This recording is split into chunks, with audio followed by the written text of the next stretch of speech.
यह कहानी रामपुर गांव की है। एक छोटे चित्तौड़ गांव की है भाई साहब। की ध्यान से खोज में सुने उड़ने और लगा। लाइक एंड सब्सक्राइब गांव से करना मत बहुत भूलें। दूर उसे एक छोटा सा झोपड़ा दिखाई दिया।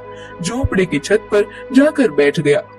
उसने देखा कि उस झोपड़े के आंगन में पानी और अनाज की छोटी छोटी कटोरियां रखी हुई थी। तभी उसे कुछ आवाज सुनाई दी। अरे, ये आप क्या कर रहे हैं जी? यहाँ तो हमारे खाने के लाले पड़े हैं और आप ये रोज रोज पंछियों के लिए अनाज के दाने रख रहे हैं। घर में सिर्फ 4 मुट्ठी चावल थे, उसमें से आप 2 मुट्ठी इन कटोरियों में रख दिए। अब हम क्या खाएंगे? मुझे पता है कि घर में अनाज नहीं बचा है, लेकिन जब खुद का पेट भरा हुआ हो तब भूखे को खाना खिलाने में क्या मजा है।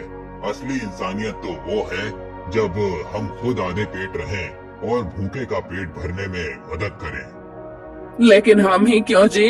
दुनिया में करोड़ों लोग हैं, वो भी इन पक्षी और जानवरों के बारे में सोच सकते हैं। एक हमने ही ठेका नहीं ले रखा है। अगर हर कोई यही सोचे तो इस दुनिया में इंसानियत का नामो निशान मिट जाएगा। एक बात बताओ, ये पंछी जानवर गांव और शहर में क्यों आते हैं? क्योंकि हम इंसानों ने इनके रहने खाने की जगह छीन ली है।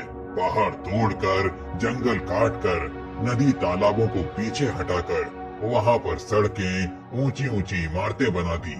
पेड़ काटते समय किसी ने भी ये नहीं सोचा कि इन पेड़ों पर पंछियों का बसेरा होगा। पेड़ों पर लगने वाले फलों से भूख मिटाते होंगे। सबको सिर्फ अपनी तरक्की चाहिए, फिर चाहे किसी का घर ही टूट जाए। लेकिन मैं ऐसा नहीं सोचता। कुदरत ने जितना हक हमको दिया है यहाँ रहने का, उतना ही उन सभी जीवों को भी दिया है। हमारा क्या है, हम तो बूढ़े हो गए हैं, पता नहीं और कितनी जिंदगी बाकी है। लेकिन जब तक जिंदा हैं, तब तक इन्हें खाना खिलाकर संतोष मिलेगा मुझे। ऐसा कहकर दादा अनाज खाते हुए पंछियों को प्यार से निहारने लगे। रामकिशन भी नीचे आकर उनके रखे हुए एक कटोरी से खाना खाने लगा। अनाज का एक दाना उसके मुंह में जाते ही रामकिशन पहले जैसा बन गया। उसे ऐसे अचानक देखकर, अरे ये क्या, कौन हो तुम और ऐसे अचानक कैसे प्रकट हो गए? आप सच में एक पुण्य आत्मा हैं। मैं आपको सब बताता हूँ। पहले मैं आपका धन्यवाद करना चाहता हूँ। आपकी वजह से मैं असली रूप में आ गया। आपका बहुत बहुत धन्यवाद। फिर रामकिशन ने रिसीवर वाली सारी कहानी दादाजी को बताई। ऐसी कोई बात नहीं बेटा, मैं तो सिर्फ अपना कर्म कर रहा हूँ। नहीं बाबा, आप नहीं जानते कि आपने मुझ पर कितने उपकार किए हैं। आपके दिल में सच में बहुत जीव दया है। रामकिशन खुश होकर अपने घर आ गया। उस दिन के बाद रामकिशन बहुत मेहनत करके तरक्की करने लगा। धीरे धीरे उसके अच्छे दिन आ गए।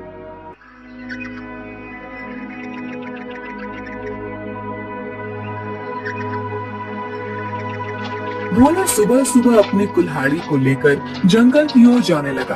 भोला रोज लकड़ियां तोड़कर लाता और गांव में जाकर बेचता। जो भी थोड़े पैसे मिलते उससे जैसे तैसे अपना पेट भरता।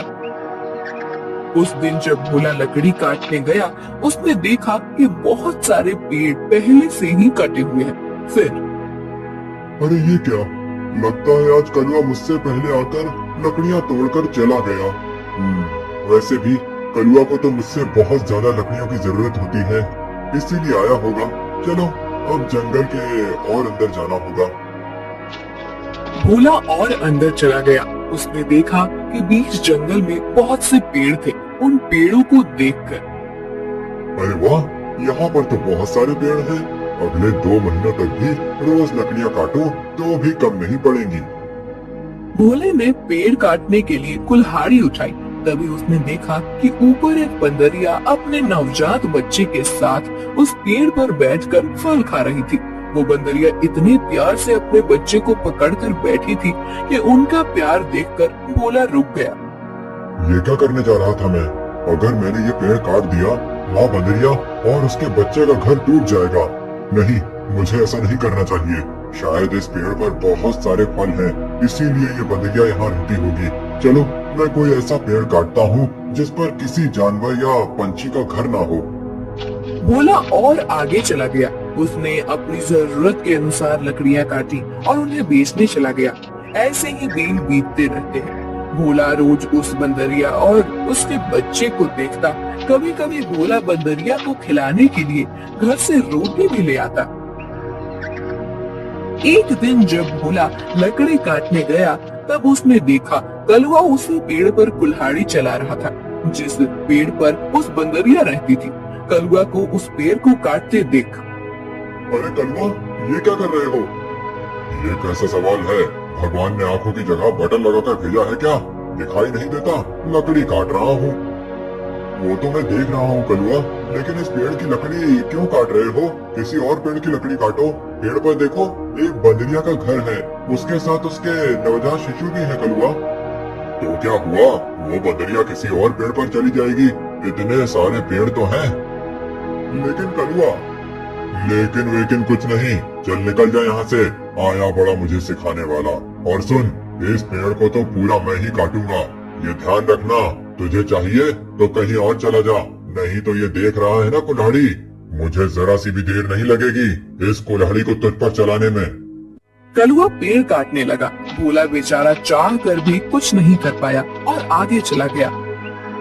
दोपहर के समय जब भोला जंगल से लौट रहा था तब सपने देखा कि कलवा ने वो पूरा पेड़ काट डाला था। भोला को बहुत बुरा लग रहा था। तभी उसकी नजर पेड़ के एक बड़े लकड़ी के नीचे गई। वो बंदरिया उस लकड़ी के नीचे मरी पड़ी हुई थी। उसे देख भोला के आंखों में आंसू बहने लगे। भोला को लग रहा था कि शायद उसके बच्चे की भी मौत हो गई है। भोला उस बंदरिया के पास गया। तभी उसने देखा कि बंदरिया ने मरते हुए भी अपने बच्चे को अपने गोद में सुरक्षित रखा था। हे भगवान, तेरी महिमा अपरंपार है। इस बंदरिया ने मरते हुए भी अपने बच्चे को गोद में सुरक्षित रखा है। सच में माँ आखिर माँ ही होती है। लेकिन अब इस बच्चे का क्या होगा? कलवा भी कितना दुष्ट है। मैंने बताया था उसे इस पेड़ पर इस बंदरिया का घर है, लेकिन उसने मेरी बात नहीं सुनी। फिर भोला ने गड्ढा खोदकर बंदरिया के शव को उस गड्ढे में डाल दिया। फिर उसके बच्चे को अपनी गोद में उठाकर अपने साथ उसे घर ले आया।